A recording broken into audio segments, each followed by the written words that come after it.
Olá, tudo bem contigo? Espero que sim. Meu desejo e a minha oração é que você, através desse estudo, de mais um estudo que iremos fazer, você possa ser iluminado, você possa ser inspirado pelo Espírito Santo de Deus a produzir coisas boas. Hoje nós iremos falar sobre a lição 10, o discípulo e o fruto do Espírito Santo. Que você seja abençoado, que você consiga entender as verdades espirituais que o Senhor tem para você através desse estudo.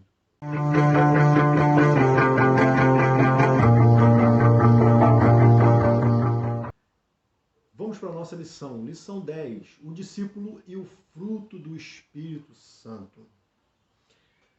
Nosso texto base se encontra em Gálatas 5, 22 e 23, que diz o seguinte: mas o fruto do Espírito é amor, gozo, paz, longanimidade, benignidade, bondade, fé, mansidão e temperança. Objetivos desse estudo é, em primeiro lugar, descrever, que você, ao final desse estudo, consiga descrever com suas palavras as virtudes que evidenciam o fruto na vida do discípulo.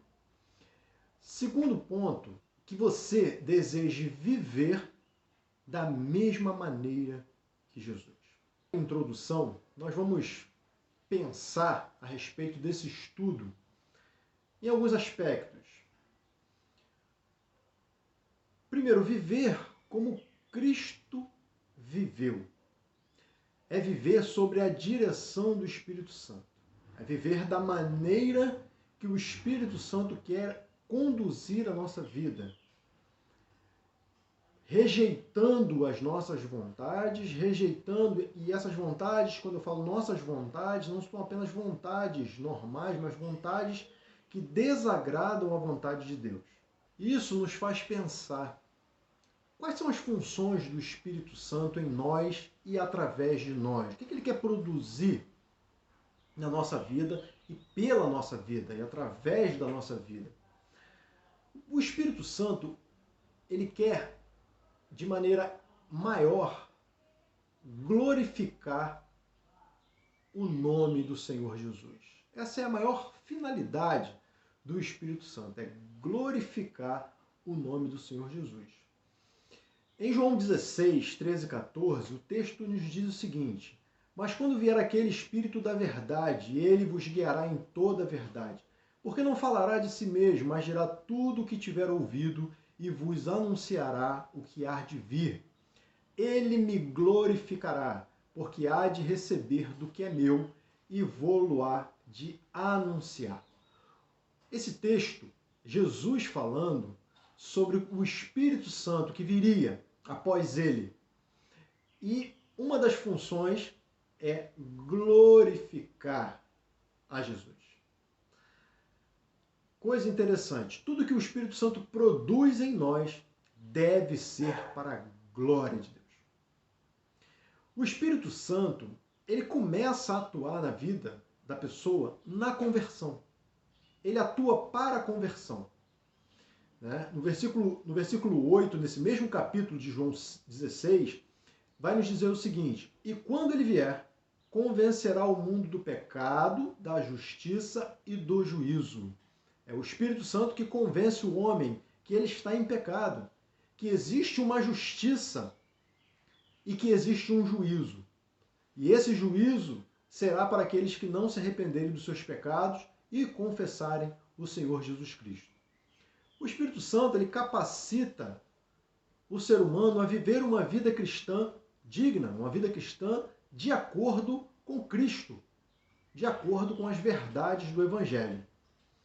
Romanos 8,13 vai nos dizer o seguinte: porque se viverdes segundo a carne, morrereis. Mas se pelo Espírito mortificardes as obras do corpo, vivereis. Então é uma luta constante. E a gente vai ver mais adiante essa batalha da carne contra o Espírito. A carne no sentido aí das nossas vontades, dos nossos desejos, e esses desejos contrapõem, quando esses desejos contrapõem a vontade de Deus. Quer saber se você está produzindo frutos frutos que agradam a Deus, esses frutos devem ser como os frutos que Cristo produziu. Ao produzir esses frutos, é notório que o Espírito Santo está em nós, está dentro de nós. É pelos frutos que conhecemos a árvore. Não é verdade? Um pé de manga vai dar manga e nunca cajá. Então, a evidência que o Espírito Santo está atuando na nossa vida é os frutos que são dados na vida do discípulo. O fruto do Espírito também é a união do cristão com Cristo. Ou seja, eu estou tão unido com Cristo que eu me pareço com Ele. As minhas atitudes são iguais a dele. Então, essa união provoca em nós, né, esse relacionamento com Cristo, essa união com Cristo, provoca em nós que nós conseguimos dar frutos como Cristo deu. Nós temos um texto em João 15 que vai nos dizer o seguinte: eu sou a videira, vós as varas. Quem está em mim e eu nele, este dá muito fruto, porque sem mim nada podeis fazer. E é importante que se diga que toda vez que a gente dá fruto, a glória deve ser de Deus, porque é Deus que coloca o seu Espírito em nós, através da conversão. E é através desse Espírito que os frutos começam a aparecer. Quando nós estamos em Cristo, ligados à videira. Né? Quem está em mim e eu nele, este dá muito fruto. Então não é pouco fruto, é muito. Porque você está ligado naquele que te alimenta, naquele que te dá força, naquele que está contigo em todas as situações. Por isso, os frutos são naturais. E não são frutos mais ou menos, né? Às vezes você vê uma árvore com um fruto mais mirradinho do que o outro, às vezes aquele fruto não desenvolve. Não. Quando nós estamos ligados à videira verdadeira, a videira que é Cristo, a gente dá muito fruto, e fruto bom, fruto de qualidade, fruto que as pessoas vão poder colher e dizer: ali vai um verdadeiro discípulo de Cristo. Coisa boa é estar ligado, é estar unido com Cristo, porque esses frutos automaticamente irão aparecer. Outro ponto interessante é a luta que eu mencionei anteriormente, agora a gente vai destacar um pouco mais, a luta do espírito contra a carne. E quando eu falo espírito, eu falo o Espírito de Deus, o Espírito Santo, né? Aquele que após a conversão habita dentro de nós e nos faz produzir algumas coisas. O Espírito ele serve para a edificação, para a santificação e para a glorificação de Deus. O Espírito produz em nós edificação, ele produz em nós santificação e ele produz em nós que nós temos o desejo de que a nossa vida e com as nossas atitudes glorifiquemos a Deus. Contrário à carne. E quando eu falo a carne, eu não falo apenas esse corpo físico, mas eu falo as vontades pecaminosas que todo ser humano tem. Nós fomos gerados no pecado. E quando eu digo isso, é fruto da descendência adâmica, que pecou e a partir de Adão todos nasceram propensos ao pecado. E Cristo veio para nos livrar desse corpo de pecado, para nos livrar, não para retirar esse corpo da gente, mas quando ele fala carne, ele fala as vontades, os desejos do nosso corpo, do nosso ser, do nosso eu. E quando esses desejos são contrários à vontade de Deus. Não é o desejo, por exemplo, de você ter uma casa nova, de você ter um carro novo. Né? Não são esses tipos de desejos, de você comprar uma roupa nova que você olhou e gostou na vitrine. Eu não quero me referir a esses tipos de desejo, mas eu estou dizendo desejos que vão contra os princípios de Deus. Os desejos que vão atrapalhar a sua vida espiritual. O desejo que, por exemplo, você tem por algo que para alcançar aquilo que você quer, você tem que passar por cima de uma pessoa, você tem que menosprezar uma pessoa, você tem que humilhar alguém. Então esse desejo não é um bom desejo. É o desejo da carne. É um desejo que causa devassidão, muitas vezes, que causa degradação moral, né? Uma pessoa que faz coisas que desagradam a Deus e até escandalizam a sociedade, né? Tamanha a devassidão e tamanha a degradação moral. Efésios 5,18 vai nos dizer algo interessante. E não vos embriagueis com vinho em que há contenda, mas enchei-vos do Espírito Santo. O Espírito de Deus. O Espírito que produz em nós o fruto. Frutos bons, né? E não frutos de devassidão ou degradação moral. Então a ideia aqui é que o vinho ele traz contenda, mas o Espírito não. O Espírito ele traz edificação, santificação e glorificação a Deus. Nós agora iremos pensar sobre dom do Espírito versus fruto do Espírito. No estudo passado, nós falamos sobre o dom do Espírito.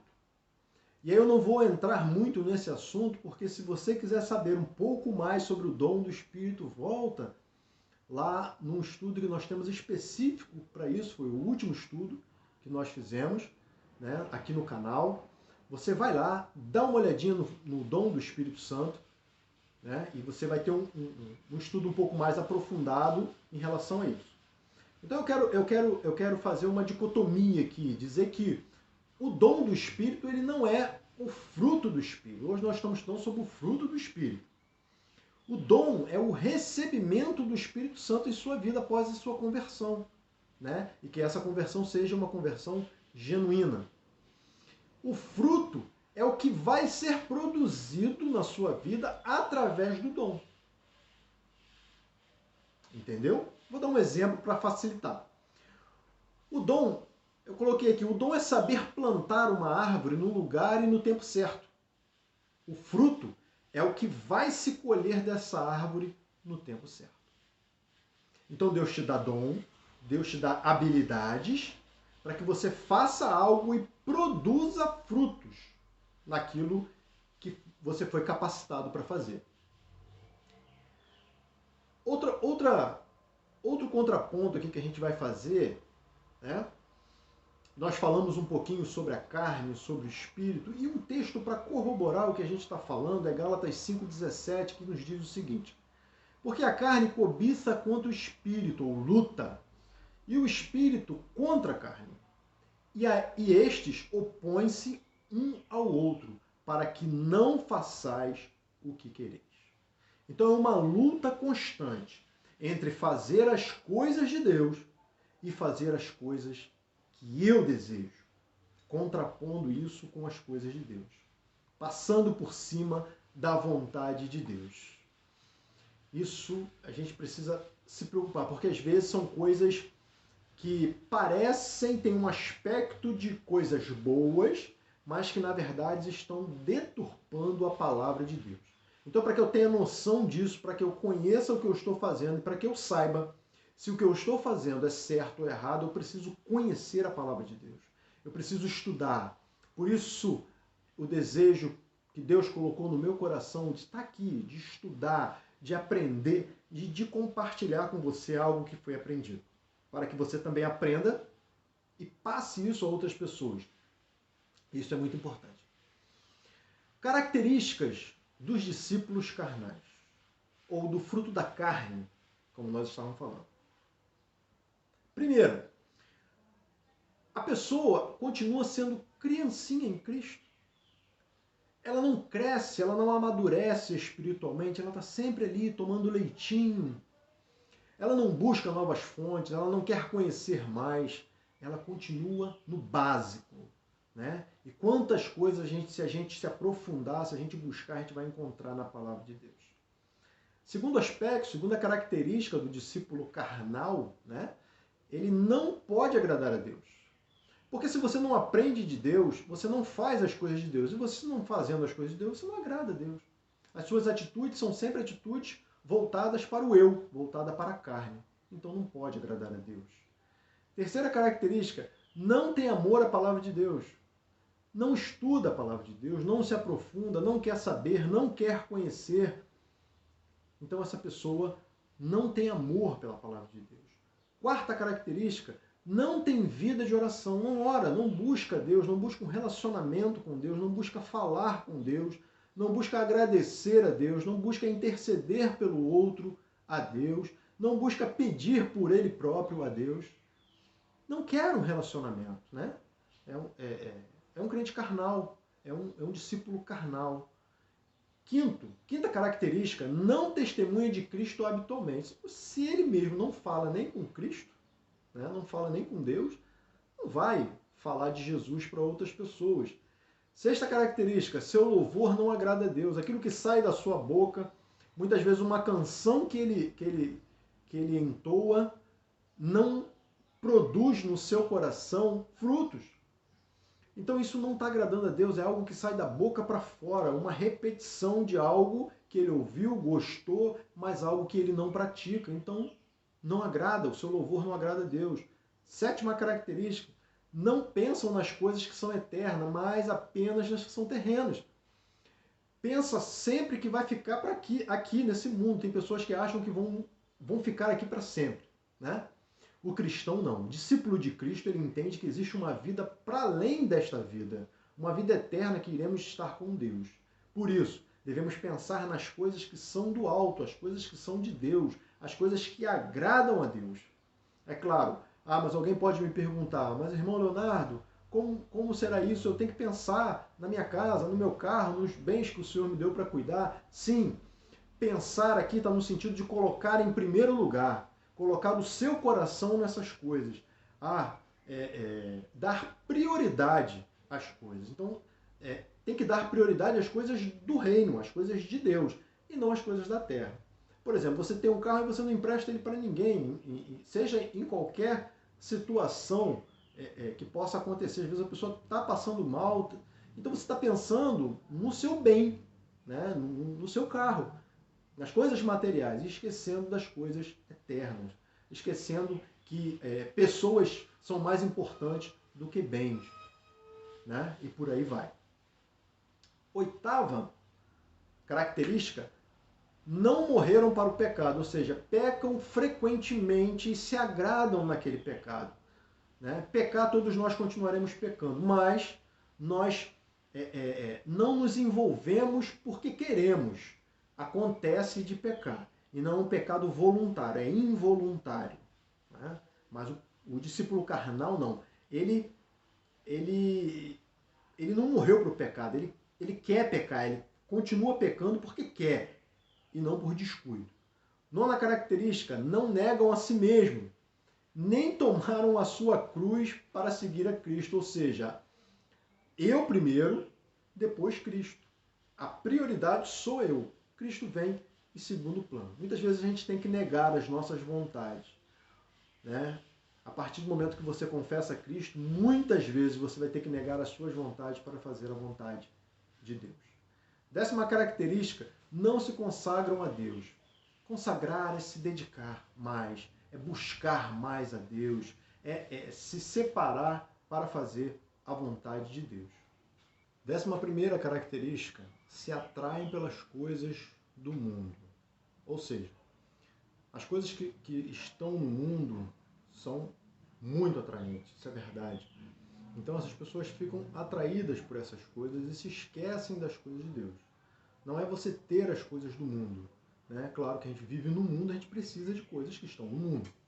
Mas não é se atrair no sentido de colocar novamente essas coisas em primeiro lugar na sua vida. 12ª característica, não tem alegria da salvação. Então essas pessoas que são carnais, né, que pensam somente nas coisas que agradam a carne, elas não têm a alegria da salvação, porque quando você é salvo, você pensa em trazer outras pessoas para Cristo. Você pensa em levar as pessoas à vida eterna. E quando você não tem essa alegria, ou seja, você não tem prazer em mostrar essa salvação a outras pessoas. Você não tem prazer de contar para outras pessoas a experiência de salvação que você teve, por exemplo. Né? Então agora nós vamos ver as características dos discípulos espirituais.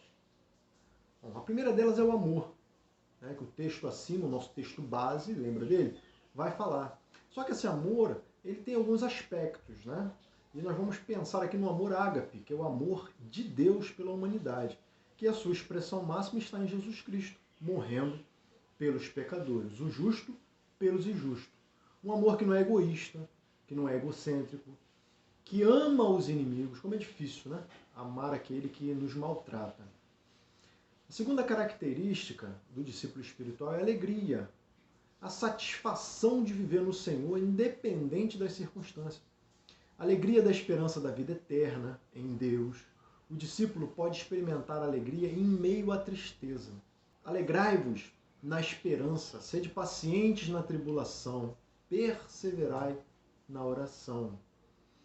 Tudo isso vai nos mostrar que o verdadeiro discípulo espiritual, ele tem alegria nas coisas, independente.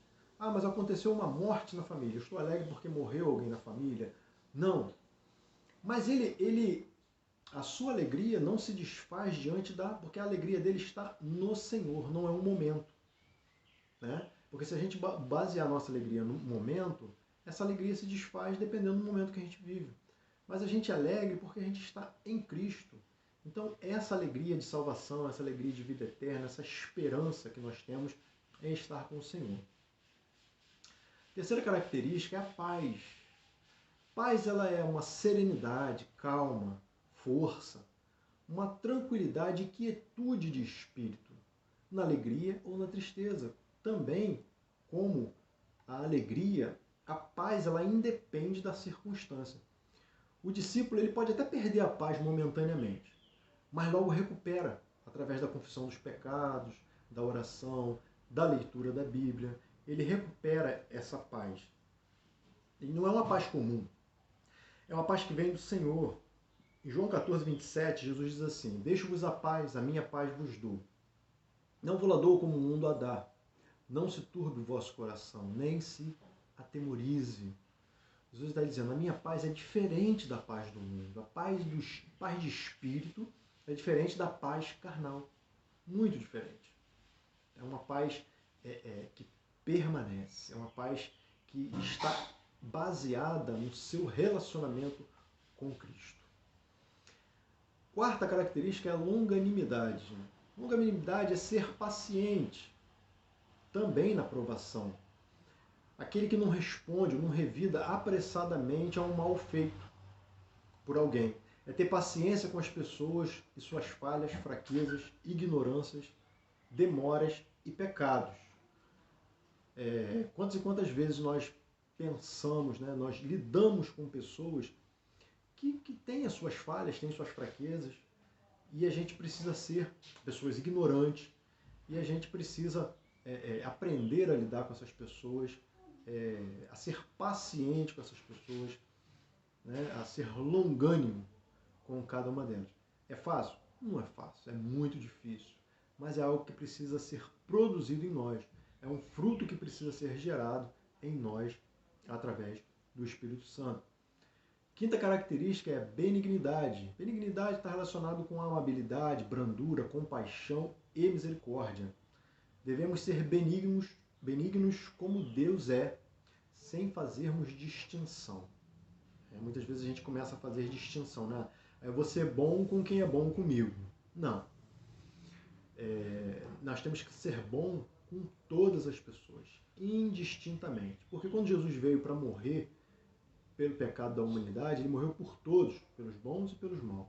Ele não fez distinção. Vou morrer apenas pelos bons. Não, ele morreu por toda a humanidade. Cabe a nós aceitar essa morte expiatória e crermos nele, para que sejamos salvos através do seu sacrifício. Sexta característica do discípulo espiritual é a bondade. Bondade é a generosidade em favor de outras pessoas, ser beneficente a alguém. Exemplo, como Deus ungiu a Jesus de Nazaré com o Espírito Santo e com virtude, o qual andou fazendo bem e curando a todos os oprimidos do diabo, porque Deus era com ele. Está lá em Atos 10, 38. Então Jesus foi generoso, Jesus foi bondoso, curando e fazendo bem a todos os oprimidos do diabo. Todos. Né? Sétima característica é a fidelidade. Significa confiabilidade total, lealdade absoluta. É uma pessoa que é digna de confiança. Né? Em algumas traduções, fidelidade é traduzido por fé. Né? É acreditar em Deus, é se entregar a Ele, é fazer a vontade dEle. O discípulo ele deve ser fiel, né? Ele deve ter fé em Deus e nas suas palavras. Acreditar piamente que a Bíblia é a palavra de Deus. E que através dessas palavras a gente se torna uma pessoa melhor e faz das outras pessoas que estão à nossa volta pessoas melhores também através da pregação do Evangelho. Disse-lhe o Senhor: bem está, servo bom e fiel. Jesus se agrada dos seus servos que são bons e fiéis. Está lá em Mateus 25, 23, a parte A do versículo. Oitava característica é a mansidão. Mansidão é ter um caráter forte e brando, humilde, suave e gentil. Ou seja, aquela pessoa que consegue ser manso, ser brando, né? Consegue ouvir, consegue perceber as coisas, consegue medir, né? Ter aquele meio termo quando vai fazer alguma coisa. Números 2, 12, 3 diz assim: e era o varão Moisés muito manso, mais do que todos os homens que havia sobre a terra. Um dos escolhidos do Senhor, uma pessoa mansa, né? Uma pessoa equilibrada, uma pessoa forte, mas branda, humilde. A nona característica é o domínio próprio, que também em algumas traduções é considerada como temperança. Temperança, domínio próprio, alguns dizem que é a mais difícil, né, de ter, que é o autocontrole, a autodisciplina, né, uma moderação, a pessoa ser moderada naquilo que vai fazer, ter o controle de si mesmo, né? Não, peraí, eu posso, em determinada situação, eu posso ir até aqui apenas, mais do que isso vai dar problema, né? Então, precisamos produzir, né, esses frutos. Uma pessoa que tenha domínio próprio também, a gente precisa entender que a personalidade, a nossa mente, as nossas emoções, o nosso corpo, com seus apetites, impulsos, desejos e instintos, as nossas vontades devem ficar sob o domínio de Cristo. Né? Então, ficar sob o domínio de Cristo é ter domínio próprio. Interessante isso, né? É se dominar a tal ponto de fazer a vontade de Deus e não a nossa vontade. Para concluirmos, uma vida cheia do Espírito Santo é uma vida que carrega consigo frutos espirituais. Então, quando nós temos uma vida de relacionamento com Deus, uma vida consagrada a Deus, uma vida cheia do Espírito Santo, a gente se torna aquelas pessoas que produzem muitos frutos, e frutos bons, frutos que abençoam outras pessoas. Que a nossa vida seja sempre a reprodução do caráter de Cristo. Né? Através do Espírito Santo, a gente produz aquilo que Cristo produziu no seu ministério terreno. Que a nossa vida seja uma continuidade daquilo que Cristo fez quando passou por aqui. O último versículo que eu deixo para meditação.